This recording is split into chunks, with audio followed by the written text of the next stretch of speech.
வணக்கம். நான் கனி மார்த்தாண்டன். இன்றைய ஜோதிட வகுப்பில் ராகு யாருக்கு கொடுப்பார்? ராகு ஜாதகத்தில் கொடுப்பார் என்றால், இந்த கொடுப்பினை என்பது செல்வ வளத்தை எந்த ஜாதகருக்கு தரக்கூடிய கிரகமாக ராகு செயல்படுவார். இதை எப்படியெல்லாம் கண்டுபிடிக்க முடியும்? அதுதான் இன்னைக்கு ஜோதிட வகுப்பு. ஒரு ஜாதகருக்கு செல்வ நிலை, செல்வ வளம் அவருக்கு எப்படி இருக்குது அப்படின்னு கணிக்கிறதுக்கு 3 கிரகங்களை பார்க்கணும். பணம் சொல்லிட்டாலே எல்லாருக்கும் நினைவில் வர்றது சுக்கிரன் தான். அப்போது ஒரு ஜாதகத்தில் சுக்கிரன் எந்த நிலையில் இருக்கிறார், அவர் எந்த கிரகத்துடன் தொடர்பு கொண்டிருக்கின்றார்னு பார்த்தாலே அந்த ஜாதகருக்கு செல்வ வளம் எப்படி இருக்குன்றது தெரிஞ்சிடும். நான் 3 கிரகம்னு சொன்னேன் இல்லையா? அப்போ இன்னும் 2 கிரகங்கள் இருக்குது. 2வது கிரகமாக குருவை பார்க்கணும். சுக்கிரன் என்பவர் செல்வ வளத்தை குறிக்கக்கூடிய காரக கிரகம் என்றால், குரு என்பவர் நீடித்த செல்வ நிலையை தரக்கூடிய கிரகம்.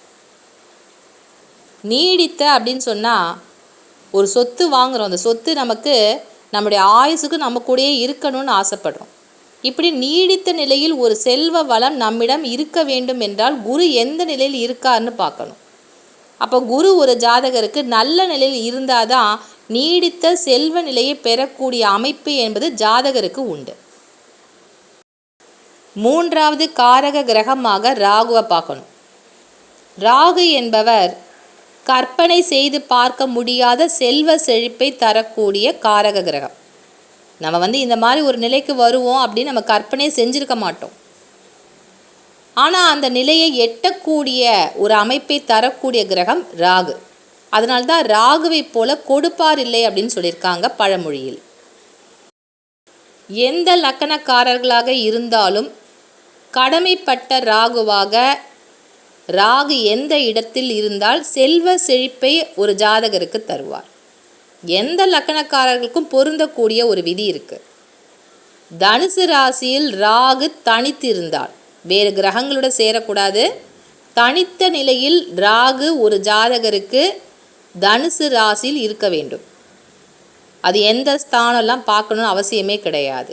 இப்போ தனுசில் ராகு இருக்கக்கூடியவர்களுக்கு கோதண்ட ராகு அப்படின்னு சொல்லுவாங்க. தனுசு ராசியின் சின்னமே வில் தான். அப்போ இந்த வில் என்பது தான் கோதண்டம். இந்த கோதண்டத்தில் இருக்கக்கூடிய ராகுவாக, தனித்த ராகுவாக எந்த ஜாதகருக்கு இருந்தாலும் அந்த ஜாதகருக்கு கடமைப்பட்ட ராகுவாக செயல்படுவார். கடமைப்பட்டது அப்படின்னு சொன்னால், போன பிறவியில் நாம் செய்த புண்ணியத்தின் பலனாக இந்த பிறவியில் நமக்கு இந்த ராகு அள்ளி தர வேண்டும். செல்வ நிலையில் கண்டிப்பாக ஒரு பெரிய மாற்றத்தை தரக்கூடிய ராகுவாக தனுசில் தனித்த ராகு ஒரு ஜாதகருக்கு இருக்கா அப்படின்னு சொன்னால், அந்த ஜாதகருக்கு சொத்துக்களும் பணமும் தானாக வந்து சேரும். ராகு நிற்கக்கூடிய வீடு குருவினுடைய வீடு. அப்போ ஜாதகத்தில் குரு எங்கே இருக்காருன்னு பாருங்கள். குரு நிற்கக்கூடிய நட்சத்திர சாரம், திரிகோண ஸ்தானங்களின் அதிபதியின் சாரத்தில் குரு இருந்தால் ரொம்ப சிறப்பு. அதற்கு அடுத்தபடியாக கேந்திர ஸ்தானங்களில் அதிபதியினுடைய ஸ்தானத்தில் இருந்தாலும் இந்த ஜாதகருக்கு நிச்சயமாக செல்வ நிலையில் ஒரு பலத்த மாற்றத்தை தருவார். அதாவது குப்பையில் கிடந்தவனை கூட கோபுரத்தில் ஏற்றி வைக்க ராகுவாக செயல்படுவார். ரொம்ப கீழான நிலையில் அந்த ஜாதகர் பிறக்கும்போது இருந்திருப்பார். வளர வளர அவருடைய வசதிகளும் வாய்ப்புகளும் விண்ணை தொடும் அளவிற்கு அவருக்கு நிறைய விதத்தில் சொத்துக்களும் பணமும் வந்து சேரும். கேந்திர ஸ்தானங்கள் அப்படிங்கிறது 1, 4, 7, 10. திரிகோணம் என்பது 1, 5, 9. இந்த ஸ்தான அதிபதிகளுடைய சாரத்தில் குரு இந்த ஜாதகருக்கு இருந்தால் கடமைப்பட்ட ராகுவாக கோதண்ட ராகு செயல்படுவார். அடுத்ததாக ராகு யாருக்கு அள்ளி தருவார்னு பார்க்கலாம். எந்த லக்கணமாக இருந்தாலும் ராகு கேந்திர ஸ்தானங்களிலோ அல்லது திரிகோணத்திலோ ராகு இருக்கு அப்படின்னு சொன்னால் அந்த ஜாதகருக்கு கண்டிப்பாக கொடுப்பார். ராகு என்றாலே கற்பனைக்கு எட்டாத ஒரு பணம் அப்படின்னு தான் சொல்லணும். அப்போ கற்பனைக்கு எட்டாத அளவிற்கு இந்த ராகு உங்களுக்கு செய்வாரா அப்படின்னு கணிப்பதற்கு ராகு நின்ற ராசி என்னன்னு பாருங்கள். அந்த ராசி அதிபதி உங்களுடைய ஜாதகத்தில் எந்த ராசி கட்டத்தில் இருக்கார், எந்த ஸ்தானத்தில் இருக்காருன்னு பாருங்கள். அவர் நிற்கக்கூடிய நட்சத்திர சாரம் என்னன்னு பார்க்கணும். அப்போ தான் ராகு பலமாக உங்களுடைய ஜாதகத்தில் செயல்படுவாரா இல்லை பலம் குறைந்த ராகுவான்றதை நீங்கள் கணிக்கவே முடியும்.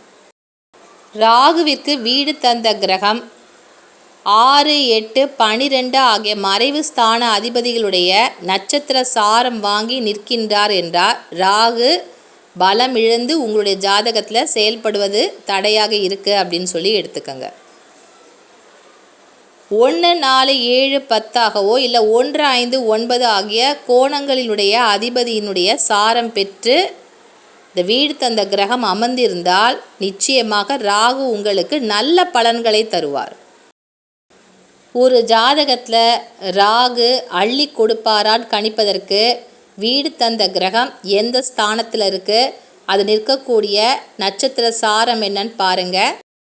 வீடு தந்த கிரகத்துடன் துர்ஸ்தான அதிபதிகள் தொடர்பு கொண்டால் ராகுவினுடைய பலன்கள் பாதிப்படையும். இன்னைக்கு ஜோதிட வகுப்பில் ராகுவால் யாருக்கு நன்மை கிடைக்கும், அதை எப்படி கணிக்கணுன்ற விதியை நீங்கள் தெரிஞ்சிட்ருப்பீங்க. மீண்டும் அடுத்த வகுப்பில் நல்ல பல விஷயங்களுடன் உங்களை சந்திக்கின்றேன். நன்றி, வணக்கம்.